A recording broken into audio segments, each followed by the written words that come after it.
गौतम चिंतामणि की एक बुक है, the dark star, loneliness of being Rajesh Khanna. इसमें एक कहानी का जिक्र है। मिड 70s में फिल्म बन रही थी महबूबा। राजेश खन्ना उसमें हीरो थे, हेमा मालिनी हीरोइन थी और पुनर्जन्म की ये कहानी थी। और इसे डायरेक्ट कर रहे थे शक्ति सामंत। किसी एक सीन में राजेश खन्ना परफॉर्मेंस कर रहे थे और उनसे वो हो नहीं रहा था। 3-4 बार रीटेक्स हुए, बार बार हुए। तो शक्ति सामंत ने बोला कि भाई ठीक से करो। तो राजेश खन्ना ने कहा कि इससे अच्छा टेक पूरे इंडस्ट्री में कोई नहीं दे सकता, और बोल के वो आगे निकल गया। तो जैसे ही वो आगे निकले तो शक्ति सामंत ने कहा कि राजेश खन्ना इज फिनिश्ड। ये बात राजेश खन्ना ने सुनी और शक्ति सामंत से कहा कि, क्योंकि शक्ति सामंत काफी रिस्पेक्टेड डायरेक्टर थे और शक्ति सामंत ने ही इनफैक्ट राजेश खन्ना को द राजेश खन्ना सुपरस्टार बनाया था आराधना के बाद। तो राजेश खन्ना थोड़े दंग रह गए। उन्होंने शक्ति सामंत से पूछा कि दादा आप ऐसा क्यों बोल रहे हैं। तो शक्ति सामंत ने कहा कि इतनी घटिया एक्टिंग करके तुम्हें लग रहा है कि तुमने बहुत अच्छा काम किया है, इसका मतलब है कि तुम्हारा दिमाग अब काम में लग नहीं रहा, and you are finished. Rajesh Khanna बिल्कुल शॉक में पड़ गए। फिल्म बनी, फिल्म कंप्लीट हुई और वही हुआ जैसा सबने सोचा था। महबूबा भी फ्लॉप हो गई, जैसा उस वक्त राजेश खन्ना की फिल्में हो रही थी। तो राजेश खन्ना पे ये बुरा दौर क्यों आया, कैसे? जैसे मैंने पिछले वीडियो में आपको बताया था कि आराधना बनने के बाद राजेश खन्ना, एक्टर राजेश खन्ना से सुपरस्टार राजेश खन्ना हो गए थे, और कैसे उसके बाद उनकी 17 कंसेक्यूटिव फिल्म जो है सुपर हिट हुई थी 1969 से लेकर 71 तक।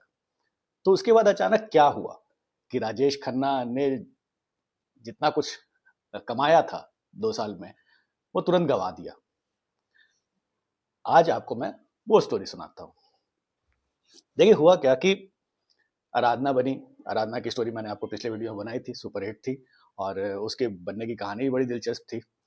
उसके बाद कटी पतंग, सच्चा झूठा, दुश्मन, दो रास्ते, बहुत सारी फिल्में राजेश खन्ना ने की और सबके सब सुपर हिट। एक टाइम तो ऐसा हो गया था कि लोग कहते थे कि ऊपर आका नीचे काका, क्योंकि काका इनका निकनेम था। लेकिन क्या हुआ कि जो राजेश खन्ना की जब इतनी फिल्में हिट हो रही थी तो उन्हें ऐसा लगने लगा कि अब मैं ही किंग हूँ, राजा हूँ मैं इंडस्ट्री का, और एक राजा को महल की जरूरत होती है।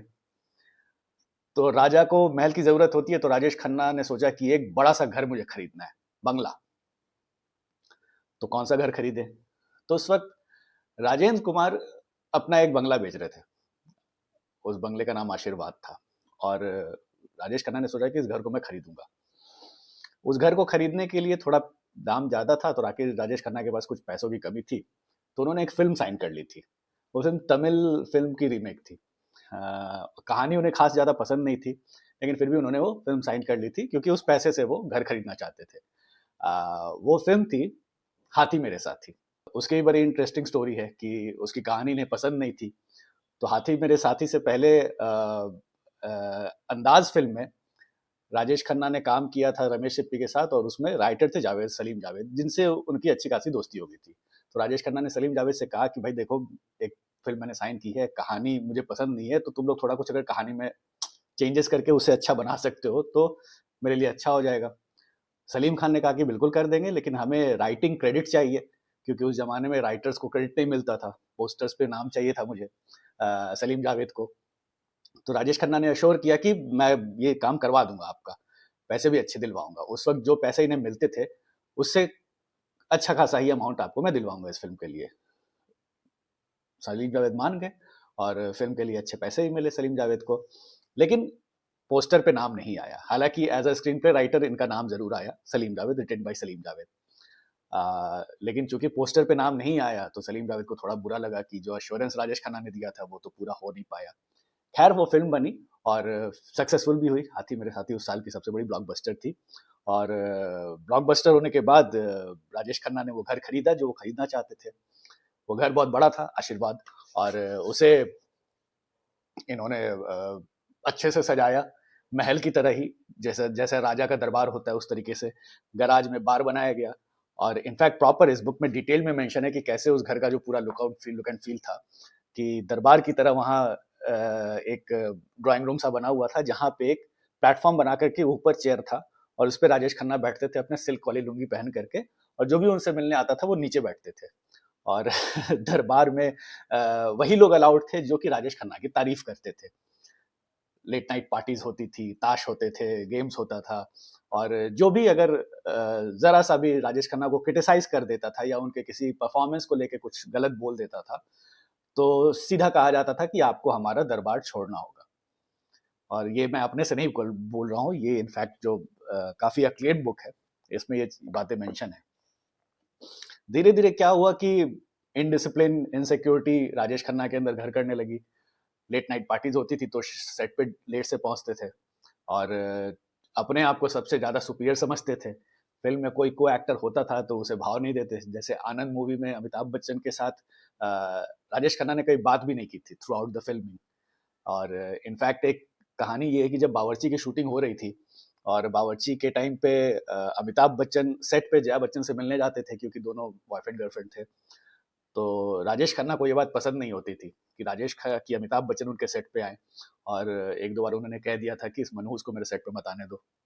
जया बच्चन को जब ये बात पता चली तो उन्होंने कह दिया था कि एक ज़माना आएगा जब लोग देखेंगे कि ये लड़का कहाँ है, अमिताभ बच्चन, और राजेश खन्ना कहाँ है। और वो जो भविष्यवाणी थी जया बच्चन की, वो सच ही हो गई आगे चल करके। इनफैक्ट इसी बुक में जो फोरवर्ड लिखा है वो शर्मिला टैगोर ने लिखा है, और उसमें शर्मिला टैगोर ने मेंशन किया है कि राजेश खन्ना की वजह से प्रोड्यूसर डायरेक्टर परेशान होने लगे थे।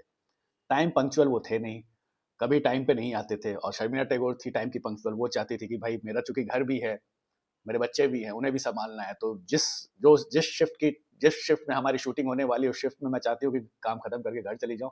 लेकिन राजेश खन्ना की वजह से अक्सर लेट हो जाता था। 9 बजे की शूटिंग, 1 बजे राजेश खन्ना सेट पे पहुंच रहे हैं। और ऐसा घमंड था कि जब ये दरबार में बैठे होते थे अपने घर के, और उस वक्त चाहे किसी का भी फोन आ जाए, अगर वो अपने चमचों के साथ मशरूफ हैं, तो किसी का भी फोन आ जाए या कोई बड़ा डायरेक्टर प्रोड्यूसर भी मिलने आ जाए तो उन्हें भी कह दिया जाता था कि साहब बिजी हैं, आप बाद में आइए। इनफैक्ट शक्ति सामंत जैसे डायरेक्टर प्रोड्यूसर को भी कह दिया जाता था कि अभी साहब के पास टाइम नहीं है, बाद में आप आइए। तो ये सारी चीजें जो है वो काका के अगेंस्ट जाने लगी धीरे धीरे। फिर 1972 में राजेश खन्ना के सुपरस्टारडम को सबसे बड़ा झटका लगा जब उनकी 6 फिल्में फ्लॉप रही या एवरेज ग्रॉसर रही। उसमें से एक आपकी जोरू जोरू का गुलाम, मेरे जीवन साथी, दिल दौलत दुनिया, मालिक, शहजादा, इवन बावर्ची भी बहुत बड़ी हिट नहीं थी। फिर 1973 की शुरुआत हुई तो पहली फिल्म जो रिलीज हुई राजेश खन्ना की, राजा रानी, वो भी फ्लॉप हो गई। अब इतनी सारी हिट फिल्मों के बाद इतनी सारी फ्लॉप फिल्में होने लगी तो इनका भी करियर थोड़ा शेक हो गया। उस साल एक थोड़ा रिलीफ मिला राजेश खन्ना को जब यश चोपड़ा की दाग रिलीज हुई। दाग सुपर हिट रही। राजेश खन्ना को लगा चलो अब संभल गया सब कुछ, ठीक हो रहा है मेरे साथ। लेकिन वो जो रिलीफ था वो शॉर्ट शॉर्ट लिव था।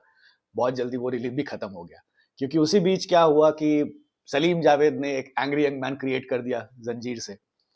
अब जंजीर बनी उसके बाद, क्योंकि उस वक्त सारी फिल्में एक जैसी बन रही थी, तो लोगों को जंजीर जब उन्होंने देखी तो उनको चीज पसंद आई, और उनको लगा कि भाई हमारा जो हीरो है वो ऐसा होना चाहिए। क्योंकि उस वक्त लोगों में जो गुस्सा था, उस समय की जो सोशल पॉलिटिकल कंडीशन थे देश में, उसको बहुत ही सही तरीके से रिफ्लेक्ट करती थी। जंजीर में जो अमिताभ बच्चन का जो गुस्सा था, जो एंग्री यंग मैन जो सलीम जावेद ने क्रिएट किया था, वो उस जमाने के सोशल पॉलिटिकल सिचुएशन को देख करके ही लिखा था। और अमिताभ बच्चन के स्क्रीन पे जो गुस्सा था, उससे उस समय के लोग कनेक्ट करने लगे। धीरे धीरे जंजीर जब हिट हुई, सुपर हिट हो गई, उसके बाद अमिताभ बच्चन भी स्टार बन गए। इस बीच क्या हुआ कि जंजीर के हिट होने के बाद नमक हराम फिल्म आई। नमक हराम में राजेश खन्ना और अमिताभ बच्चन फिर से साथ में थे। इस बार इक्वेशन बदल गया था। जब आनंद आई थी तो अमिताभ बच्चन को कोई जानता नहीं था, राजेश खन्ना सुपरस्टार थे। लेकिन इस बार जब नमक हराम बनी तो दोनों ऑलमोस्ट सेम लेवल पे थे। पहले अमिताभ वाला रोल राजेश खन्ना करने वाले थे, और राजेश वाला रोल अमिताभ करने वाले थे। लेकिन चूंकि स्क्रिप्ट में के कहानी में एंड में अमिताभ बच्चन मर जाता, और राजेश खन्ना ने ये देखा था कि मेरी जो पहली फिल्में थी आनंद या सफर, उसमें जब मैं लास्ट में मर जाता हूँ तो लोगों को ये चीज पसंद आया था। तो उन्होंने ऋषिकेश मुखर्जी से जिद करके ये भी करवा दिया कि भाई चूंकि एंड में ये हीरो मर रहा है तो प्लीज ये रोल मुझे दे दीजिए। तो ये सारी भी चीजें हुई, लेकिन फायदा नहीं हुआ राजेश खन्ना को। जब नमक हराम रिलीज हुई तो उसके बाद क्रिटिक्स और ऑडियंस समझ गए कि Amitabh Bachchan is the next superstar, और वो लंबी रेस के घोड़ा ये हैं। एक दो इसी बुक में इनफैक्ट एक दो किस्सा ही मेंशन है जिसमें राजेश खन्ना ने बोला था कि जब मैंने पहली बार रमक स्क्रीन पे देखी तो मुझे लग गया कि मेरा टाइम जा चुका है और अमिताभ बच्चन का टाइम शुरू हो गया है। 73 के बाद तो चीजें बदलना स्टार्ट हो गई। उसके बाद फिर अमिताभ बच्चन की बहुत सारी फिल्में आ रही थी। 74 में मजबूर आई, हिट हो गई। 75 में दीवार आई, शोले आई, और इस बीच जितनी भी फिल्में राजेश खन्ना की आ रही थी, 1974 में आपकी कसम, रोटी और प्रेम नगर आई थी जो कि थोड़ी हिट थी, लेकिन ऑडियंस को अमिताभ बच्चन ज्यादा पसंद आने लगे थे तब तक। ये प्रॉब्लम हो गई थी। इस बीच आपकी कसम की शूटिंग के दौरान, मतलब चूंकि राजेश खन्ना का स्टारडम जा रहा था, तो इतने बेचैन होने लगे थे कि इनफैक्ट आप ही कसम के सेट पे तो उन्होंने संजीव कुमार को थप्पड़ भी मार दिया था, क्योंकि उनसे जो उनका जो स्टारडम उनके हाथों से जो फिसल रहा था, उस चीज को वो पचा नहीं पा रहे थे। और फिर 70s के एंड होते होते तो राजेश खन्ना को लोग ऑलमोस्ट भूल ही गए, क्योंकि अमिताभ बच्चन का जो स्टारडम मैंने बताया कि दीवार, शोले, कभी कभी इस तरह की फिल्में वो कर रहे थे, और उधर जो राजेश खन्ना की फिल्में थी, चलता पुर्जा, आक्रमण, प्रेम कहानी, महाचोर, ये सारी सिर्फ फिल्में फ्लॉप हो रही थी। एक दो फिल्में आई थिंक कुदरत और राजपूत बीच में आई थी जो कि चली, लेकिन बहुत ज्यादा फायदा उन्हें नहीं मिला। अर्ली 80s में ही थोड़ी सी बेवफाई के बाद एक बार क्या हुआ कि घर पे राजेश खन्ना अकेले थे और काम तो था नहीं उस वक्त। तो एक दिन सावन कुमार तक ने उनको फोन किया और बोला कि आपको मैं फिल्म में कास्ट करना चाहता हूँ। राजेश खन्ना ने बोला कि भाई मेरे पास डेट ही डेट है, मेरे पास कोई काम नहीं है तुमको जब करना है मेरे साथ शूट कर लो। तो इस तरह से सावन कुमार तक ने राजेश खन्ना को साइन किया। फिल्म थी सौतन, जिसमें पद्मिनी कोल्हापुरी और टीना मुनीम थी। ये फिल्म जब बनी और जब रिलीज हुई, इसके गाने भी बड़े अच्छे अच्छे थे, ये फिल्म हो गई सुपर हिट। ये फिल्म सुपर हिट हो गई। उसके बाद फिर अवतार रिलीज हुई, वो सुपर हिट हो गई। उसके बाद अगर तुम ना होते आई, वो सुपर हिट हो गई। ऐसा लगा कि जो राजेश खन्ना है, he is back in action. और ये वही टाइम था जब अमिताभ बच्चन फिल्म को छोड़ करके पॉलिटिक्स में घुस रहे थे। 84 में इंदिरा गांधी के असैसिनेशन के बाद राजीव गांधी ने उन्हें कहा कि आप पॉलिटिक्स में आ जाइए। तो उधर अमिताभ बच्चन पॉलिटिक्स में जा रहे थे और ऐसा लग रहा था कि राजेश खन्ना ने एक नया कमबैक कर लिया है। लेकिन वो जो 3 फिल्में जो सुपर हिट रही, इनफैक्ट मकसद भी सुपर हिट हो गई थी। तो होता क्या है कि लोग कभी-कभी गलत चॉइसेस करने लगते हैं, संभल के चलना चाहिए। तो राजेश खन्ना ने फिर से कुछ गड़बड़ कर दी, बहुत सारी बकवास फिल्में साइन कर ली। इनफैक्ट 85 या 86 में करीब 14-15 फिल्में उनकी रिलीज हुई थी और सबके सब फ्लॉप हो गई थी। तो जो एक बीच में रिलीफ जो आया भी था, वो भी बहुत जल्दी स्लिप हो गया इनके हाथ से। इस बीच क्या हुआ कि जब अमिताभ बच्चन पॉलिटिक्स में गए और आपको पता ही है बोफोर्स कांड हुआ और उसमें अमिताभ बच्चन का नाम आया। तो अमिताभ बच्चन ने 87-88 में इलाहाबाद के सीट से रिजाइन कर दिया और उन्होंने पॉलिटिक्स छोड़ दिया। अमिताभ बच्चन का पॉलिटिक्स छोड़ना कांग्रेस को पसंद नहीं आया, इनफैक्ट राजीव गांधी को पसंद नहीं आया, क्योंकि वो उनके दोस्त थे। तो जब वो छोड़ के चले गए कांग्रेस, तो राजीव गांधी को लगा कि जो वैक्यूम जो क्रिएट हुआ अमिताभ बच्चन के जाने के बाद, उसे कैसे भरा जाए। तो किसी ऐसे बंदे को अपने पार्टी में शामिल किया जाए जो कि अमिताभ बच्चन के टक्कर का हो। तो उन्होंने राजेश खन्ना को अप्रोच किया। राजेश खन्ना खुश हो गए और उन्होंने बोला भी कि जो काम अमिताभ बच्चन ने किया पॉलिटिक्स में, वो मैं करके दिखाऊंगा। आ गए पॉलिटिक्स में और पहला चुनाव जो है वो दिल्ली से लड़ रहे थे, एल के अडवाणी के अगेंस्ट, और कैंपेनिंग भी अच्छी खासी हुई।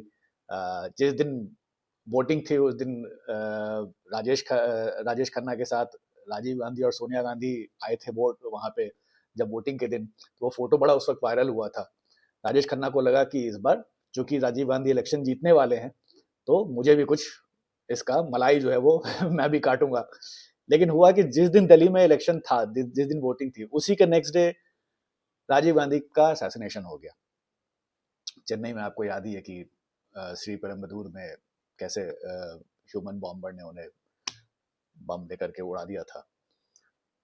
अब राजीव गांधी के मरने से सबसे बड़ा जो सेटबैक लगा वो राजेश खन्ना को ही लगा, क्योंकि राजेश खन्ना को राजीव गांधी लेके तो आए थे पार्टी में, और राजेश खन्ना ने बहुत उम्मीदें भी पाल रखी थी कि जब इलेक्शन होगा और हमारी पार्टी जीतेगी तो मुझे कुछ मिनिस्ट्री भी दी जाएगी। लेकिन हुआ ये कि राजीव गांधी के मरने के बाद इलेक्शन में जब कांग्रेस जीती तो पीवी नरसिम्हा राव बने आपके प्राइम मिनिस्टर।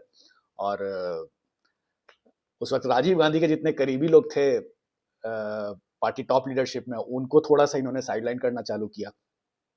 तो राजेश खन्ना को भी साइडलाइन कर दिया गया। अब इन्होंने तो सोचा था कि कुछ मिनिस्ट्री मिलेगी, वो भी नहीं मिली। तो बस वो एक MP बन के रह गए। हालाँकि जब वो इलेक्शन हुआ था, तो वो इलेक्शन राजेश खन्ना हार गए थे, अलके अडवाणी जीत गए थे। लेकिन उसके बाद क्या हुआ कि अलके अडवाणी ने वो सीट छोड़ दिया था, वो दूसरे जगह से सेलेक्ट हो गए थे। तो फिर जो बाद में जो बाय बाय इलेक्शन हुआ, उसमें जब इलेक्शन हुआ था तब राजेश खन्ना ये सीट जीते थे और शत्रुघ्न सिन्हा को उन्होंने हराया था। और उसके बाद फिर लेकिन वही वो सिर्फ बस MP बन के रह गए, कुछ ज़्यादा कर नहीं पाए। बाद में जब ये नरसिम्हा राव की गवर्नमेंट जब 5 साल के बाद जब दोबारा इलेक्शन हुआ, तो राजेश खन्ना को लगा कि इस बार भी मुझे इलेक्शन लड़ने को कहा जाएगा, लेकिन बात बनी नहीं, वो हुआ नहीं। इनफैक्ट आगे जाकर के राज्यसभा के लिए भी बहुत ट्राई किया इन्होंने। जब भी राज्यसभा का सीट वैकेंट होता था, तो राजेश खन्ना स्पीचेस तैयार करते थे अपने और लगता था कि अब पार्टी से बुलावा आएगा और मुझे बोला जाएगा, राजेश खन्ना को राज्यसभा भेजा जाएगा, लेकिन वो भी नहीं हुआ। और फिर 90s में तो आपको पता ही है कि किस तरह से स्टार्स ने सारे टेक ओवर कर लिया, शाहरुख खान, सलमान खान, आमिर खान आ गए और जो सोचा था राजेश खन्ना ने 80s में जो एक दोबारा से उनकी फिल्में हिट होना स्टार्ट हुई थी, उसके बाद उन्हें लगा था कि मेरा अच्छा वक्त फिर से आ गया है, वो कुछ ज्यादा दिन वो समय टिका नहीं। 1987 या 88 में एक घर का चिराग आई थी, वो थोड़ी बहुत हिट हुई।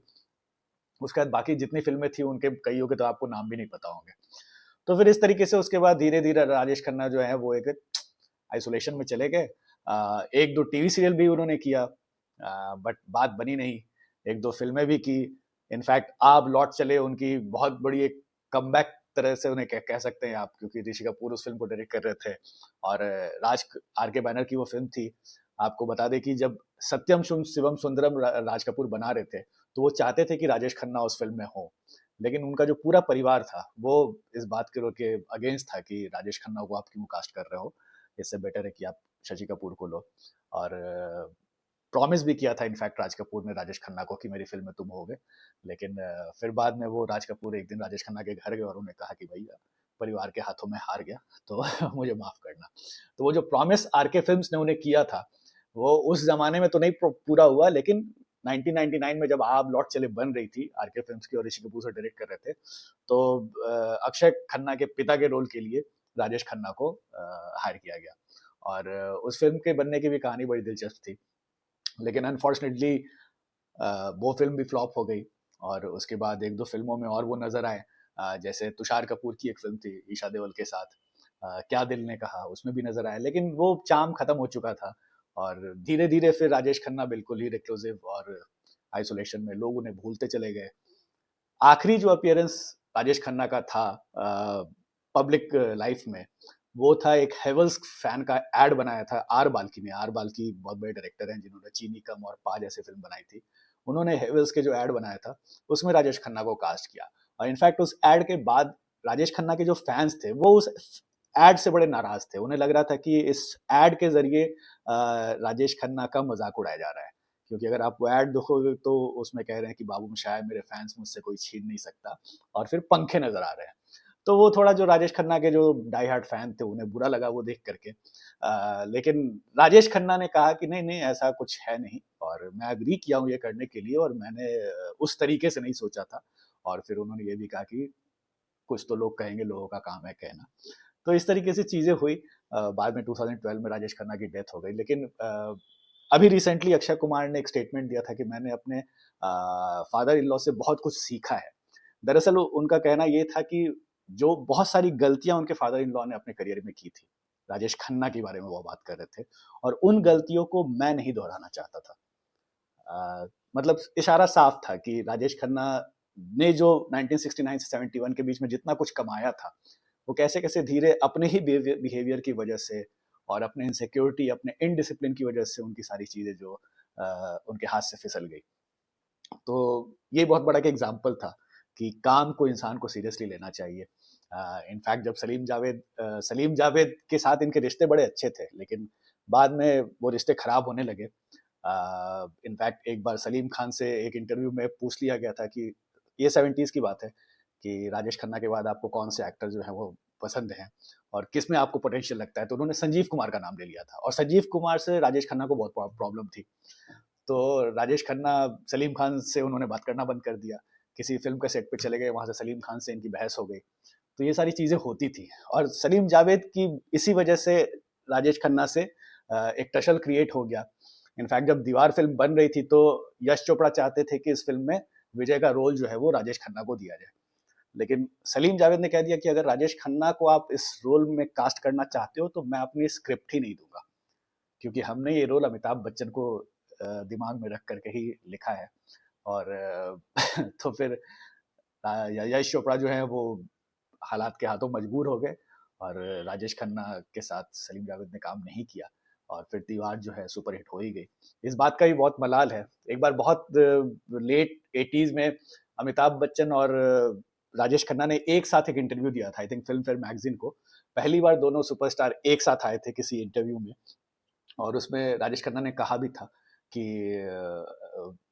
कई लोग जो थे वो मेरे करियर को सबोटाज किया गया, और उसमें सलीम जावेद की तरफ भी उनका इशारा था कि कई फिल्में जो थी वो मेरे लिए लोगों को लगता था कि मैं उसमें रहूं, लेकिन सलीम जावेद जो थे वो अमिताभ बच्चन को कास्ट करना चाहते थे। इशारा इनफैक्ट दीवार के ही तरफ था।